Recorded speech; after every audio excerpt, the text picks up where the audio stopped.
Boa noite a todos, é uma alegria, um prazer cumprimentar aqueles que estão conosco aqui e também você que nos acompanha pela internet nesta grande maratona espiritual. Tem sido uma bênção, que Deus continue conosco, que a graça dEle, a presença do Espírito e dos anjos seja sobre nós aqui na Igreja do NASP, em São Paulo, e também na sua casa, de você que está conosco através das redes sociais. Amigos, esses são temas extremamente importantes, atuais. Eu apreciei bastante as primeiras apresentações, todas elas, a primeira maratona também, e que coisa boa, que o povo de Deus busca o discernimento, o conhecimento, né? O povo de Deus busca compreender as coisas, raciocinar sobre elas para tomar atitudes corretas.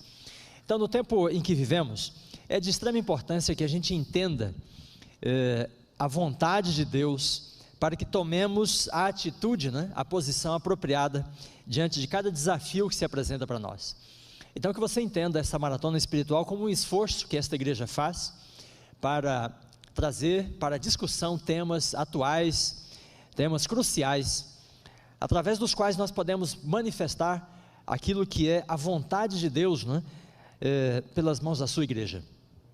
Muito bem, o tema que temos então para esse momento, eu estou intitulando como Liberdade ao Oprimido, Libertação e Emancipação nas Escrituras. Bem, eu quero logo de início dizer que liberdade é de fato um dos temas mais importantes de toda a Bíblia. Para começar, que Deus já cria o ser humano com livre-arbítrio. Então Deus cria seres livres, não tutelados, não controlados, não dominados. Então liberdade cruza a Escritura desde a criação até o final da obra da redenção, porque no novo céu e nova terra os seres humanos continuam livres para glorificar a Deus, exercendo a sua liberdade. Então estamos falando de um tema capital, um tema central na palavra de Deus. Muito bem, eu gostaria de mencionar aquilo que vou chamar de a marcha da liberdade, como um conceito social, político, econômico. Liberdade tomou corpo a partir dos grandes movimentos revolucionários dos séculos 18 em diante. Já havia uma gestação desse conceito de liberdade como existe no mundo hoje, com a reforma protestante, com a renascença, depois com o iluminismo. Então a mentalidade moderna termina dando corpo e presença social a este conceito, o conceito de liberdade. Então quando falamos de liberdade, é inevitável que nos lembremos da Revolução Americana, 1776, chamada, ou considerada como a mãe de todas as revoluções modernas, a Revolução Americana, e ela tem vários monumentos. Ali tem o monumento, onde está a frase, o preço da liberdade é a eterna vigilância, a estátua da liberdade, e aí tantos outros, especialmente na América do Norte.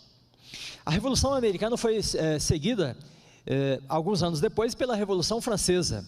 Então, na América, se estabeleceu uma separação de igreja e Estado com a Revolução Americana. E as nações europeias seguiram esse exemplo, com a Revolução Francesa, que também trouxe um regime que se disseminou por quase toda a Europa. Depois tem a Revolução Bolchevique, a Revolução Russa, 1917, colocando fim ao domínio da monarquia na Rússia, estabelecendo então o domínio do proletariado. Esta revolução terminou não gerando necessariamente um sistema, um regime de liberdade no leste europeu, e então veio depois a perestroika russa, 1989. E aí então se estabelece um regime democrático no leste europeu. Nós temos também de fazer referência a 2010, quando houve a chamada Primavera Árabe, uma espécie de ensaio, vários movimentos populares que pareciam sinalizar a chegada de transformações naquelas nações do mundo, ainda bastante marcadas por um domínio da religião sobre o espaço público. Muito bem, essas revoluções todas trouxeram grandes mudanças, e nós podemos falar que elas contribuíram grandemente para o estabelecimento de uma emancipação social, a princípio no Ocidente, América e Europa, e depois se disseminam para várias partes do mundo. Então, emancipação social. Vivemos de fato num contexto hoje, né, em que liberdade, a partir dessas revoluções, tornou-se aquilo que todas as pessoas desejam. Então, as crianças já começam, né, a crescer, a serem educadas, e elas já manifestam, né, o desejo de serem livres, de fazer as suas próprias escolhas, de não serem tuteladas. Então, liberdade se tornou algo todo desejável. Muito bem, além das revoluções que estabeleceram mudanças, né, em regimes políticos, sociais, econômicos, nós também podemos falar de mudanças de natureza cultural.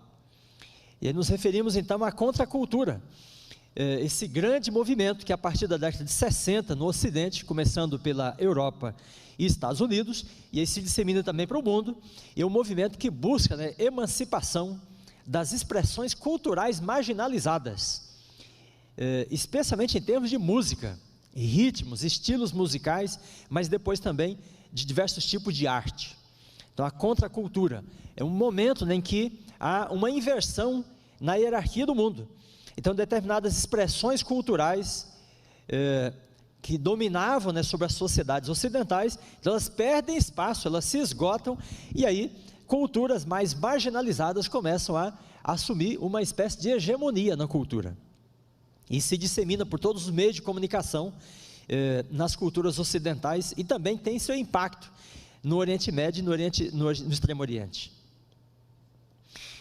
Na esteira, né, desta contracultura, nós também podemos falar da renovação carismática, ou do pentecostalismo, neopentecostalismo, que é um movimento de mudança cultural, buscando a emancipação, né, de liturgias, ritos, gestos, emoção, êxtases, no ambiente das igrejas cristãs. Na década de 70 também surge na América do Sul, América Latina especialmente, ou de toda a América Latina, né, a teologia da libertação, já foi mencionada aqui pelo Dr. Elmer, a teologia da libertação, como um desdobramento da ideologia, né, marxista. A teologia da libertação busca um movimento, né, liberacionista dentro das religiões cristãs, por iniciativa e por atuação dos próprios cristãos. Ela pode ser considerada como um diálogo ou uma espécie de simbiose, né, entre o marxismo tradicional e o cristianismo, ou as escrituras. Então a teologia da libertação articulou um discurso, né, de libertação para o oprimido, para o opresso, a partir de bases bíblicas, a partir da própria teologia. Ela teve um grande impacto na Igreja Católica e também nas igrejas protestantes, e depois nas igrejas evangélicas igualmente. Muito bem, amigos, agora há um desdobramento, né, da teologia da libertação que nos chama a atenção atualmente. Quando a teologia da libertação foi articulada, né, promovida, o seu discurso foi colocado, então se buscava uma emancipação dos oprimidos do ponto de vista social e político. Depois da queda do Muro de Berlim, a teologia da libertação se rearticulou, ela se reconfigurou, e ela se desdobrou então em um discurso, né, para a emancipação de diversas minorias, ou de diversos oprimidos, ou de todos os oprimidos. Então isso se tornou num discurso hoje comum em quase todas as religiões. Olha, a emancipação para as mulheres, para as crianças, para os idosos, para os negros, para os índios, ciganos, latinos, para os gêneros alternativos, LGBT e etc. Então vivemos de fato num tempo hoje em que o discurso da liberdade, né, atingiu todos os meios de comunicação, toda a cultura humana, e há uma ansiedade, né, uma busca por movimentos e por adesão, né, a movimentos que promovam a libertação de todos os oprimidos em todos os espaços. E aí, como cristãos, né, como vemos estes movimentos, como adventistas do sétimo dia, então vem a indagação, né, qual deve ser a nossa atitude, qual deve ser a nossa posição, né, qual é a nossa orientação frente a estes movimentos, esses discursos emancipacionistas? Como deve a igreja se posicionar, suas comunidades, né, suas congregações, suas lideranças, diante do apelo para nos engajarmos, né, entrarmos nesses movimentos, participarmos deles, né, buscando emancipação de mulheres, crianças, idosos, negros, índios, ciganos, né, latinos, gêneros alternativos, LGBT e etc. Muito bem, como cristãos, então toda questão, né, precisa ser entendida à luz da palavra de Deus.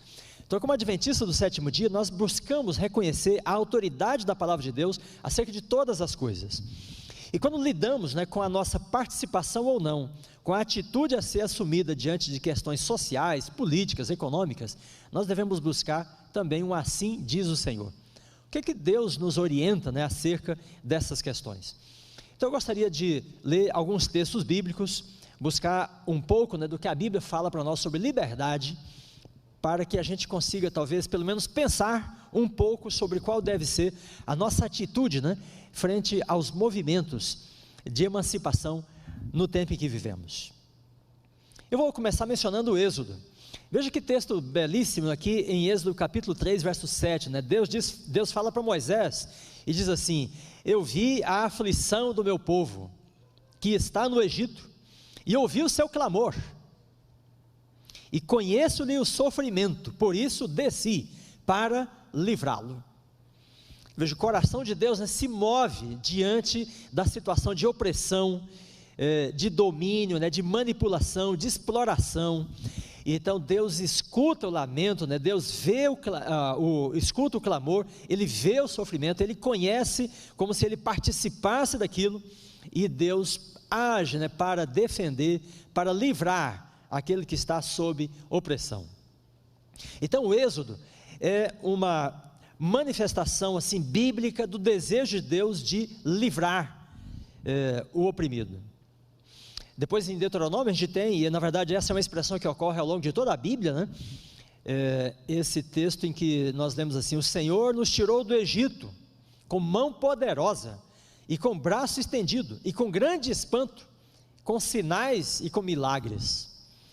Então o Êxodo na Bíblia, nas Escrituras, na história israelita e judaica, é um referencial do que Deus considera como sendo o valor da liberdade.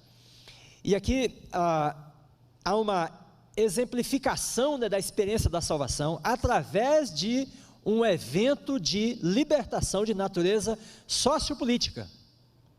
Então o Êxodo na Bíblia não é apenas um evento de natureza humana histórica, ele é um evento de salvação, e a salvação se manifesta aí através dessa libertação sociopolítica, né, do domínio do faraó. Então Deus age, né, com mão forte e braço estendido. Muito bem, além do Êxodo, então há um outro evento, um fato, né, bíblico que chamou muito a nossa atenção, que é o jubileu. Então Deus tirou o povo de Israel do Egito, levou para Canaã, a terra foi distribuída para todo o povo, todas as famílias tinham a sua terra, e eles tinham liberdade para trabalhar, para negociar, explorar a terra, e eventualmente algumas famílias poderiam se enriquecer e outras poderiam se empobrecer. As pessoas poderiam ter prejuízos, né? E então elas eventualmente davam as terras delas em pagamento de suas dívidas, para saldar seus prejuízos, né? E se isso não fosse suficiente, os israelitas escravizavam-se, eles davam-se como servos daqueles que eram seus credores. Mas isso acontecia só ao longo de 49 anos, porque no 50º ano, todas as dívidas remanescentes eram quitadas, eram canceladas, e então aquele que era servo ou escravo deixava de sê-lo, e aquele que não tinha mais terra, voltava a possuir a sua terra. Era uma ampla reforma agrária, um movimento belíssimo, né? E então não havia mais pobres, né, no contexto do 50º ano, nem ricos, porque todos se igualavam nesse contexto. Então, aí vem o texto, né, de Levítico, em que Deus diz: santificareis o ano 50º e proclamareis liberdade na terra a todos os seus moradores. Ano de jubileu vos será, e tornareis cada um a sua possessão, cada um a sua família. E aí, gente, amigos, irmãos, né, há uma expressão bíblica, né, que característica para isso, é a expressão proclamar liberdade. Então o jubileu, quando tinha um toque de trombetas, no dia da expiação, no 10º dia do 7º mês, então se proclamava liberdade em toda a terra de Israel, e não havia mais escravo, mais servo, não havia mais pobre, porque todos voltavam a possuir a sua terra. Então o jubileu marca, né, esse conceito de liberdade socioeconômica, e o jubileu, assim como o êxodo, é também um evento de salvação. Então agora salvação com essa conotação, né, de um evento de libertação socioeconômica. O pobre deixa de ser pobre, o endividado deixa de ter dívida, aquele que é sem terra, sem teto, deixa de sê-lo e volta a ter a sua propriedade. Então o jubileu é também um evento, né, é um evento paradigmático de salvação, com uma dimensão socioeconômica. Muito bem, quando seguimos na Escritura, então podemos chegar, por exemplo, a Isaías, né? E a Isaías, interessante que ele toma, né, essa terminologia do jubileu para a profecia messiânica do fim do cativeiro babilônico. Veja a construção, né, que Isaías faz. Está aí em Isaías 61, versículo 1 e 2. Aí ele diz assim: o Espírito do Senhor está sobre mim, o Senhor me ungiu para pregar boas novas aos quebrantados, proclamar libertação aos cativos, e pôr em liberdade os algemados, e apregoar o ano aceitável do Senhor, e o dia da vingança do nosso Deus. Bom, qual é o contexto da fala de Isaías? Então ele, como profeta, é um profeta do cativeiro. Ele profetiza o cativeiro, ele anuncia que Babilônia vai tomar a terra de Judá, mas ele também profetiza o fim do cativeiro. Judá será levado para a Babilônia, a terra será tirada deles, eles todos, né, contraíram dívidas diante de Deus, e Deus está entregando Judá nas mãos de Babilônia. Mas aí Isaías não para aí, ele diz: o cativeiro vai terminar, e vai terminar quando o Messias aparecer, e então será proclamada libertação aos cativos, né, boas novas aos quebrantados. E aí, gente, ele usa a linguagem do jubileu, porque a exemplo do jubileu, né, os judeus voltariam para a sua terra, tomariam posse da terra de Judá novamente.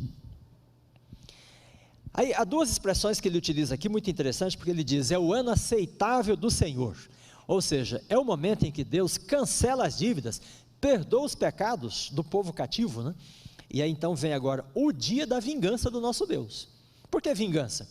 Porque ele está redimindo Judá, trazendo de volta, mas ele também vai se levantar contra a Babilônia. Ele vai se vingar daqueles que escravizaram seu povo.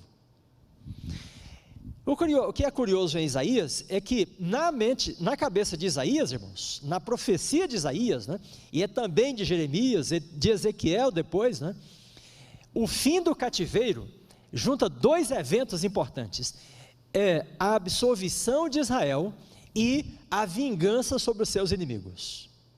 Quando é que isso iria ocorrer? Na chegada do Messias. Então, olha, a servidão seria quebrada, né, com a chegada do dia do Senhor, e os judeus então voltariam para a sua terra. Então o dia do Senhor, em Isaías, depois em Jeremias e Ezequiel, será um momento em que Deus vai vindicar Israel, vai dar a eles na liberdade sociopolítica dos seus opressores, vai devolver a terra para eles, e ele também vai vingar os inimigos do seu povo. Então o dia da vingança do nosso Deus. Muito bem, quando nós lemos esses textos, parece muito claro para nós, né, que o povo de Deus na terra deve realmente se juntar aos movimentos, né, revolucionários, emancipatórios, para promover, né, a libertação, a emancipação sociopolítica, socioeconômica, porque está exemplificado no Êxodo, no Jubileu e na profecia do dia do Senhor. Mas a Bíblia não tem só o Antigo Testamento, a Bíblia tem também o Novo Testamento, e o Messias vem, né?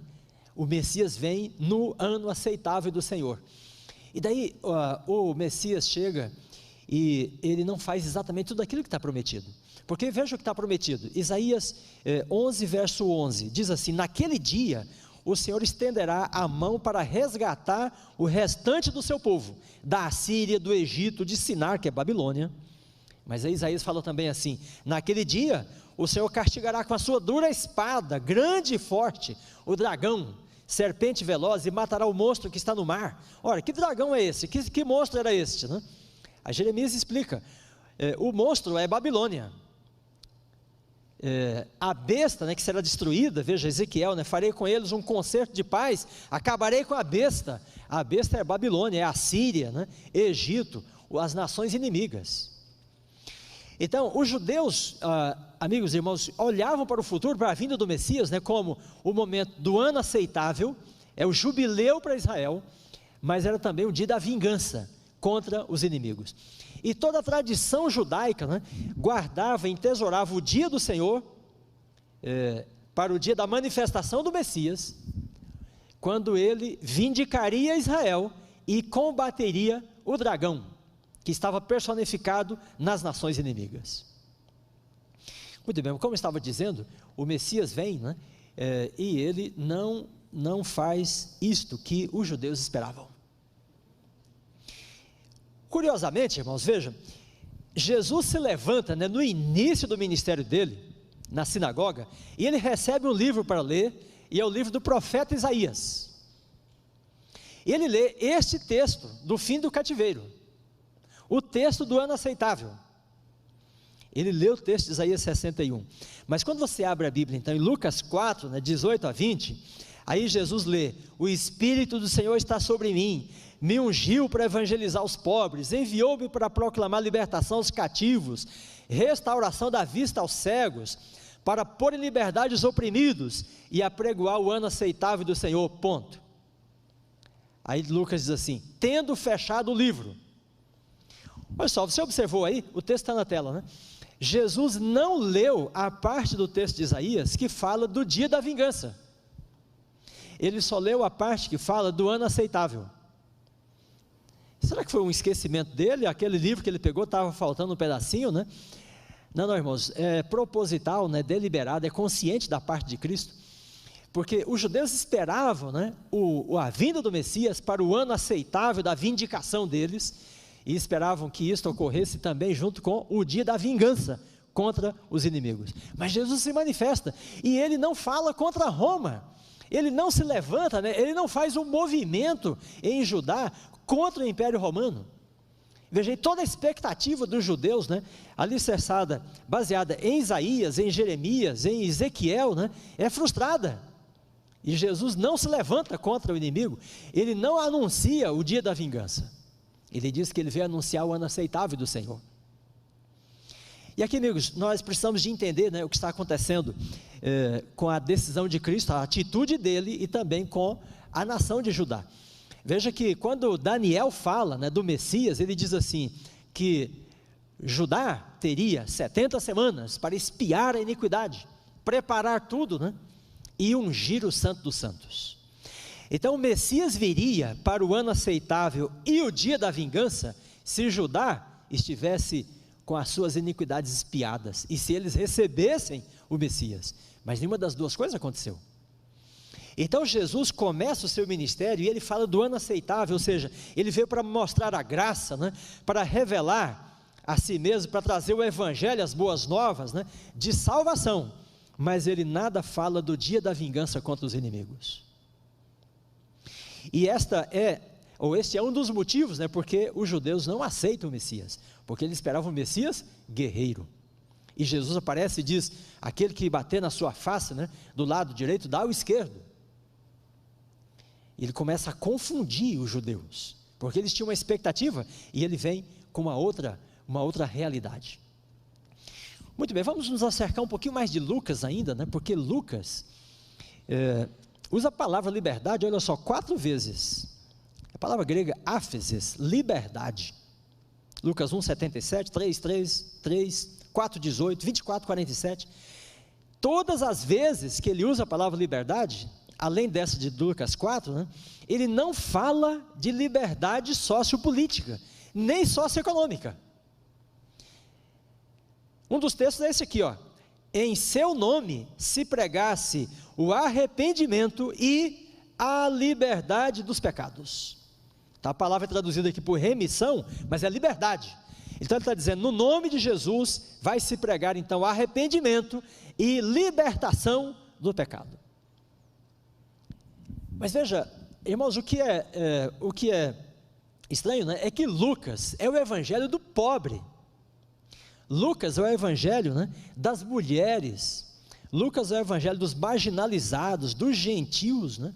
E veja esse autor Cullmann, né, diz assim: os pobres no sentido concreto, os que carecem de bens materiais, são chamados de bem-aventurados.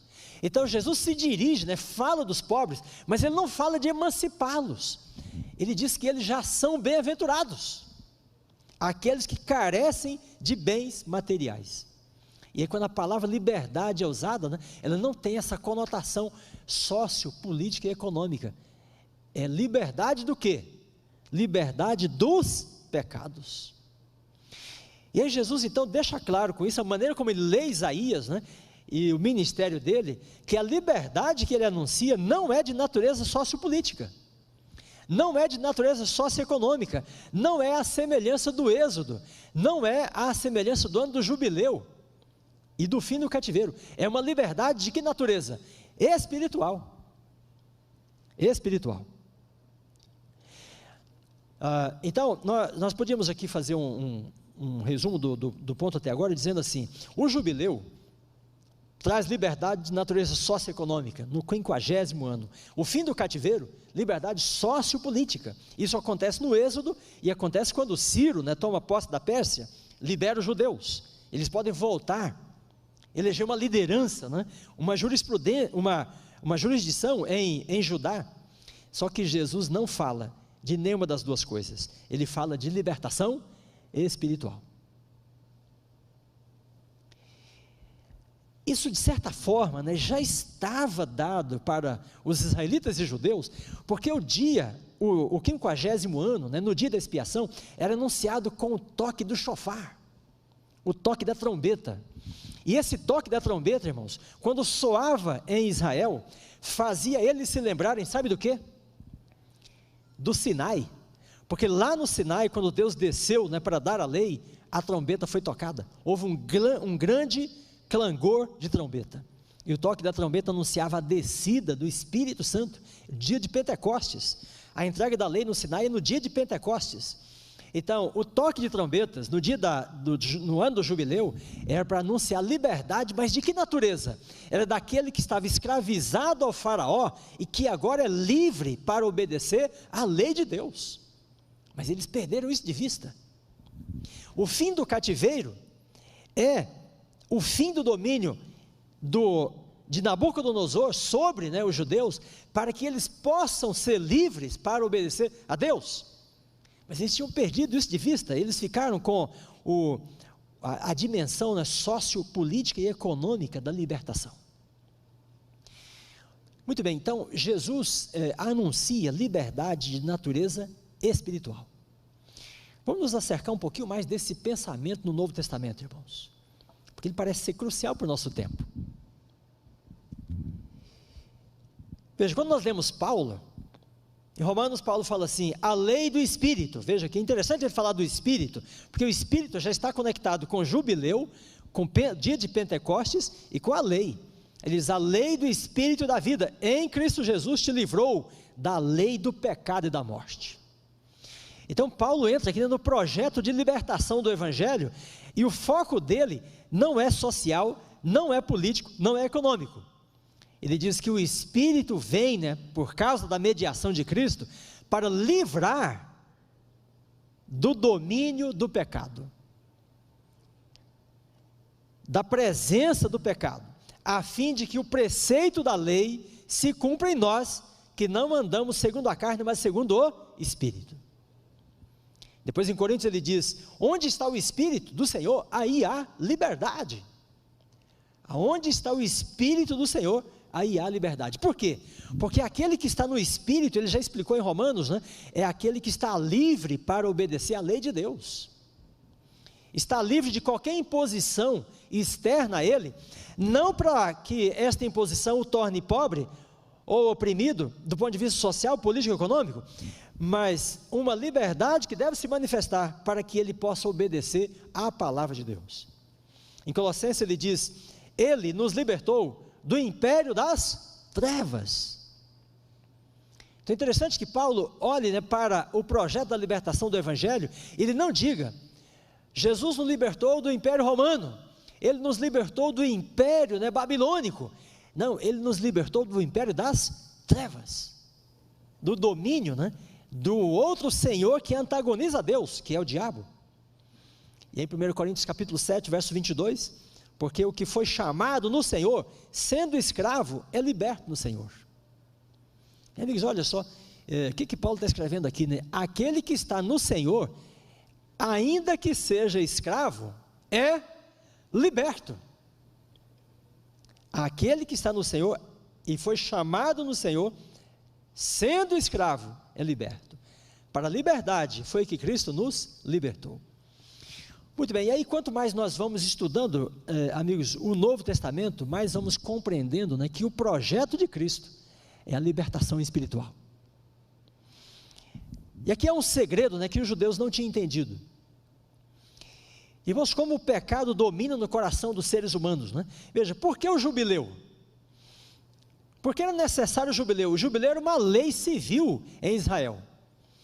Estes ex-escravos no Egito foram para a terra de Canaã, e eles foram capazes, depois de terem sido escravos no Egito, de escravizarem seus próprios irmãos, por causa de bens materiais.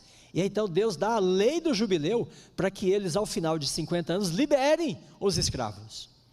Agora, por que os israelitas fazem escravos de seus próprios irmãos? Porque eles foram libertados no Egito, né, do ponto de vista sociopolítico, mas não espiritual. Eles continuam sendo escravos da arrogância, do egoísmo, da avareza, e por isso são capazes de escravizar seus próprios irmãos, e Deus dá uma lei, né, para que eles liberem seus irmãos escravizados. Por que Judá é levado em cativeiro para a Babilônia? E por que Israel é feito cativo, né, pelos assírios? Porque apesar da libertação sociopolítica, do êxodo, né, Israel entra em Canaã, irmãos, e é um povo ainda escravo do pecado. Eles entram em idolatria, eles quebram os mandamentos de Deus, né? E aí Deus então os entrega nas mãos de seus inimigos. Então o que Jesus está fazendo no Evangelho? Ele está estabelecendo, né, uma prioridade, uma ordem em que as coisas devem ser feitas. E é como se ele dissesse: se eu libertar vocês do ponto de vista sociopolítico e econômico, vocês continuarão sendo escravos. E ele então está dizendo: eu vou libertar vocês do domínio do pecado, e depois daquele que é feito livre espiritualmente, né, este pode desfrutar liberdade social, política, econômica e outras mais. Muito bem, quem é esse Paulo, né, que escreve assim? Porque o que foi chamado no Senhor, sendo escravo, é liberto. Para a liberdade foi que Cristo nos libertou. Irmãos, esse foi o Paulo, né, que esteve preso, segundo a tradição aí, ó, na prisão Marmetina, né, que segundo consta lá, na legenda, né, Pedro e Paulo foram presos ali. Isso é uma tradição, mas se não foi neste lugar, foi em outro. Estes apóstolos que falaram da liberdade, né, e este que fala assim: para a liberdade foi que Cristo nos libertou, é o homem que foi preso, irmãos, é o homem que foi encarcerado, né, açoitado, e ele está dizendo que ele é livre em Cristo Jesus. E é muito fácil, né, que alguém que trabalhe pela libertação sociopolítica, né, como a sua prioridade, olhe para esse discurso de Paulo e fale: Paulo era um alienado, porque ele está debaixo de açoites, né, de prisões, de julgos, mas ele está dizendo, onde está o Espírito, aí há liberdade. Pode ser dentro de uma prisão, pode ser dentro de um cárcere, pode ser debaixo de algemas, aonde está o Espírito de Deus, aí há liberdade. Então é outra natureza de liberdade. Eu e minha esposa tivemos o privilégio de ir aqui à prisão Marmetina. Eu fiquei ali um pouco, irmãos, fiquei tentando sentir, né, como é que Paulo, Pedro, né, eventualmente se sentiram naquele lugar. Para eles o lugar não importava, para eles as circunstâncias não interessavam se Cristo estava com eles, porque na prisão de Filipos, né, Paulo e Barnabé começam a cantar, e as portas da prisão se abrem, porque onde há o Espírito de Deus, aí há liberdade. Onde há liberdade espiritual, as demais vão se estabelecer, porque esta é a prioridade. Muito bem, nós estamos em contextos em que movimentos de emancipação se apresentam diante de nós, nos desafiam, nos convidam, né? Nos apelam. Como é que nós devemos reagir? Nós temos de buscar.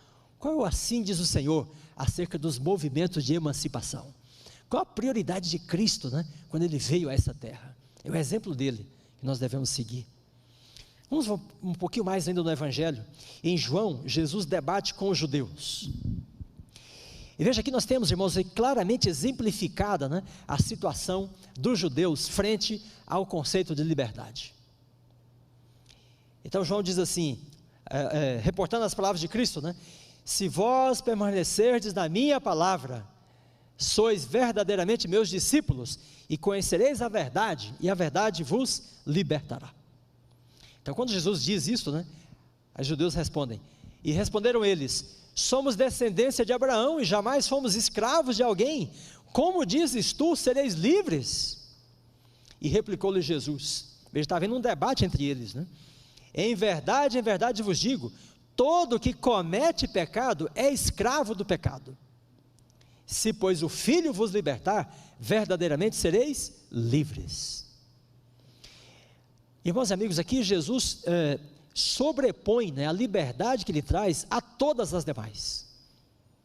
Os judeus reagem, né, e dizem, não, nós somos livres, nós somos descendentes de Abraão, nunca fomos escravos de ninguém. E Ele toca então no ponto principal, vocês são escravos do pecado. Vocês são escravos dos vícios, são escravos da maledicência, da avareza, vocês são escravos da condescendência da carne, né? Vocês são escravos do egoísmo. E ele diz, se o Filho libertar vocês, né, a liberdade espiritual, ele diz, então vocês serão verdadeiramente livres. Queridos irmãos, esse é o projeto do Evangelho, a liberdade do Espírito. Essa é a prioridade de Cristo. Ele leu, né, na sinagoga e parou no ano aceitável, porque ele não podia confundir a mente dos judeus. Ele tinha que deixar claro para eles o que ele veio fazer: liberdade do poder do pecado. Muito bem, aí você então se pergunta, e quando é que vem o dia da vingança do nosso Deus? Quando é que liberdade sociopolítica e econômica, né, vai se consolidar, vai se concretizar para aquele que, sendo pobre, é chamado de bem-aventurado, para aquele que estando preso, né, está livre, porque enfim, conforme nós vimos no Êxodo, né, Deus não condescende com a opressão, nenhum tipo de opressão. Mas Jesus esqueceu o dia da vingança. Onde é que ficou esse dia? E aí, irmãos, nós chegamos no Apocalipse. Então temos a belíssima visão do Apocalipse 19, né, o cavaleiro montado no cavalo branco, seguido de um exército, e todo mundo de vestes brancas, mas o cavaleiro tem a veste manchada de sangue, o manto tinto de sangue, ele tem uma espada para com ela ferir as nações, né? E ele diz que ele pisa o lagar do vinho, da ira do Deus Todo-Poderoso. E no caminho por onde ele passa, então ficam os inimigos, né, desbaratados por terra. Quando João tem essa visão, irmãos, ele se lembra, né, ele escreve essa visão, lembrando-se de Isaías 63, e ali está outro texto de Isaías, né, em que nós temos a mesma situação. Olha só, por que está vermelho o teu traje? Pergunta o profeta. Então o Messias responde assim: na minha ira pisei os povos, daquele que pisa uvas no lagar, a minha veste se manchou, pesei as uvas na minha ira. Aí o Messias diz: o dia da vingança me estava no coração, o ano dos meus remidos é chegado. Então agora em Apocalipse 19, né, agora esse aspecto de Isaías é trazido, né, porque em Apocalipse 19 está o momento em que o Messias da graça, né, o Messias que morre na cruz, ele se levanta contra os inimigos de seu povo. Em que momento? Na segunda vinda, no clímax escatológico. Então nós podemos dizer que Jesus inaugura o ano aceitável, né, na encarnação, no seu ministério terrestre. Ele vem trazer liberdade espiritual, é a primeira das liberdades, é a liberdade fundadora. Mas o dia do Senhor, de Isaías, né, é deslocado para a segunda vinda, porque é só na segunda vinda que ele vinga os inimigos do seu povo, que ele vinga os opressores. Então, o que nós temos em Apocalipse? Apocalipse mostra o dragão, a besta, a imagem da besta, oprimindo o remanescente que guarda os mandamentos de Deus. Esse é o conflito de fato.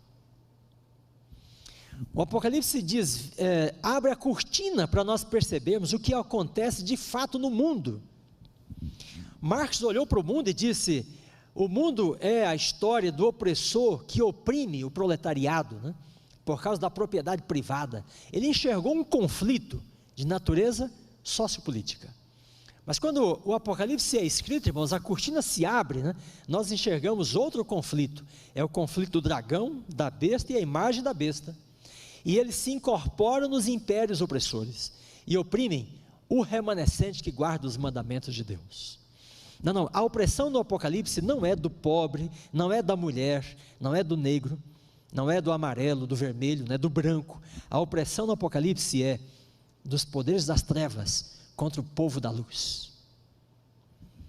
Então no capítulo 19, o Messias está seguido de um exército vestido de branco, ou seja, ele traz atrás de si, né, um exército, uma grande multidão de salvos que ele redime desse mundo. Então por fim, João diz, a besta é lançada no lago de fogo. O que é a besta? O poder do império que oprime o povo de Deus. Os reis da terra são mortos pela espada que sai da sua boca. O dragão é lançado no lago de fogo, e então a criação é libertada para sempre de toda a opressão. Quando? No dia do Senhor, na segunda vinda. Quem é que poderá experimentar essa libertação de natureza sociopolítica e econômica, né, dos poderes da terra? Aqueles que experimentaram a libertação espiritual. Estes que acompanham o cavaleiro, né, com vestes brancas, são os que foram lavados no sangue de Cristo. Eles foram libertados dos seus pecados, e eles estão livres para entrar no reino de Deus, o qual Jesus disse, meu reino não é deste mundo. E quando ele fala assim, irmãos, ele quer dizer que o reino dele não tem o projeto, né, da libertação nos critérios deste mundo. O projeto começa no coração. Por isso ele diz, a semente do reino nasce como a semente da mostarda, ela vai crescer para por fim se projetar para todas as dimensões. Mas a liberdade fundadora, a liberdade essencial, a liberdade primária, né, é a liberdade do poder do pecado, é ser liberto dos vícios. Ele se manifestou, né, ele deu a sua vida por nós, para nos libertar de fato dos vícios, do domínio do pecado, do egoísmo, da avareza, da arrogância, da maledicência, do ódio, do desejo, das coisas erradas, né, e impuras. E esta é a libertação, essa é a liberdade fundadora. Por isso ele diz, se o Filho vos libertar, verdadeiramente sereis livres. E amigos, nós podemos então olhar para toda essa história que lemos, e podemos dizer, se os israelitas, libertados do ponto de vista sociopolítico do Egito, foram capazes de escravizar seus irmãos, o que será das mulheres se elas se libertarem do domínio dos homens? Elas vão dominar sobre os homens. E foi interessante que o casal disse aqui, né? Trocar o machismo pelo feminismo é o ser humano continuar na idolatria. Porque se os homens são capazes de escravizar as mulheres serão igualmente capazes de escravizar os homens. E aí você diz, então devemos continuar machistas? Não, nem machistas, nem feministas. Porque o povo de Deus está do lado do Evangelho. Assim como os judeus foram capazes, né, de escravizar seus próprios irmãos, aqueles proletários que são libertados do domínio dos seus senhores, né, serão capazes de escravizar seus próprios irmãos de novo, porque eles não foram libertados do ponto de vista espiritual. O negro que for libertado do domínio do branco, né, será capaz de escravizar os brancos igualmente, porque entre os brancos e os negros, conforme já foi dito aqui, não há nenhuma diferença de raça. Todos são igualmente pecadores, né? E em um lugar há aqueles que escravizam os brancos, em outro lugar aqueles que escravizam os negros. Por quê? Porque o coração é escravo do pecado, é escravo da ganância, do egoísmo, da avareza, né? E por causa dessa escravidão do coração, irmãos, todas as demais escravidões, né, se estabelecem. Então, ao lermos a Bíblia nesta noite, nós queremos dizer, com que o povo de Deus deve aliar-se neste mundo em que vivemos. O povo de Deus deve aliar-se com todo o movimento de emancipação, desde que esses movimentos tenham como sua prioridade máxima, primordial, a liberdade do Espírito.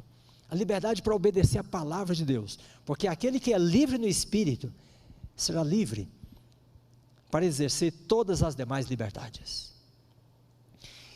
Quando é que o Senhor vai libertar finalmente o seu povo de todo domínio, de todo jugo? Quando é que a besta será lançada para o lago de fogo e o dragão igualmente? Quando é que os reis da terra serão lançados para a morte pelo domínio da espada do Messias, na segunda vinda de Cristo? Se a igreja de Deus se filiar a movimentos de liberação ou de libertação, que não busque a libertação do Evangelho, o povo de Deus vai confundir esta terra. O povo de Deus deve trabalhar pelo projeto do Messias. Se o Filho vos libertar, verdadeiramente sereis livres. Que Deus te abençoe, que Deus te ilumine, e que você olhe para o futuro e enxergue o momento em que a liberdade plena se estabelecerá. Mas aqui no presente, a liberdade que Jesus traz para você é a liberdade do poder do pecado. Essa é a liberdade fundadora, essa é a liberdade primordial, e depois dela, todas as demais podem se estabelecer. Que Deus te abençoe e Deus te ilumine. Amém.